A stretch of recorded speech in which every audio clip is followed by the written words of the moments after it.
Although Sony and Marvel Studios have shared custody of Tom Holland's Spider-Man so that he can exist in the Marvel Cinematic Universe alongside the Avengers, the former studio is still pushing ahead with its own universe of Spidey villains and anti-heroes. Venom was a surprise hit back in 2018, raking in $856 million, so audiences are clearly interested in Sony's edgy approach to superheroes. It's no surprise then that the studio is working on a solo Kraven the Hunter film starring Aaron Taylor Johnson, as well as a Madam Web adventure with Dakota Johnson and Sydney Sweeney. Meanwhile, Jared Leto's Morbius is finally set to arrive in theaters on April 1st, and it's been a long time coming. The movie was originally intended to debut on July 10th, 2020, but that was delayed almost immediately.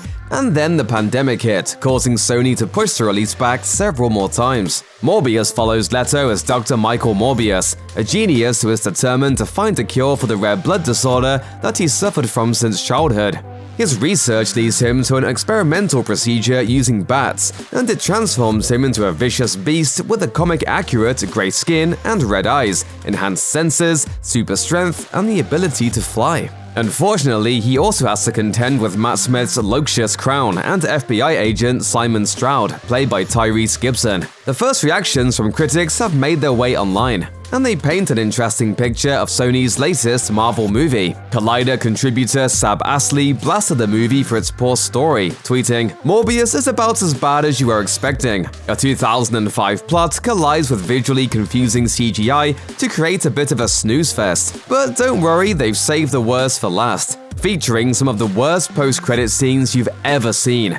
Sony are off their rocker." The We Have a Hulk podcast Nicola Austin echoed the sentiment, noting that it doesn't live up to the Venom corner of Sony's Marvel Universe. She posted, "Well, Morbius is unfortunately not great. Some really shoddy VFX and 2000s formulaic plot, and definitely not as fun as Venom. Really confused at the future of the Sony Spider-Verse following the post-credit scenes and the editing." Meanwhile, Escape Film Club tweeted that the film's visuals can't save it, posting, "Morbius proves that no matter how many famous faces or shiny visuals you squeeze in, Sony will always find a way to impressively misunderstand the basic storytelling." Film critic Ren Vieira followed that up, writing, "Matt Smith gloriously hams up the place and Oliver Wood delivers some visual flair to the action sequences.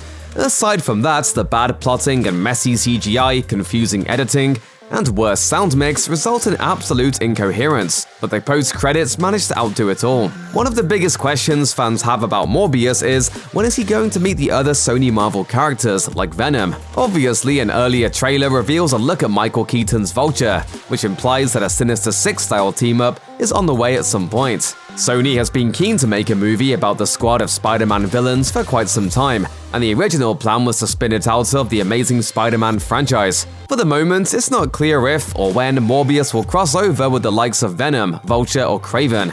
Although Jared Leto previously told Screen Rants that all of the Marvel characters the living vampire could meet, quote, "Venom would make a lot of sense. That would be fun." It's worth pointing out that just because the film has had a negative reaction from critics doesn't mean it won't be successful at the box office. At the end of the day, if Morbius is hugely profitable, then Sony will likely continue to use the character in sequels and crossovers. Leto himself revealed on The Late Late Show with James Corden that he could easily cross over into the upcoming Blade movie. For now, it's probably best to go into Morbius with a little caution.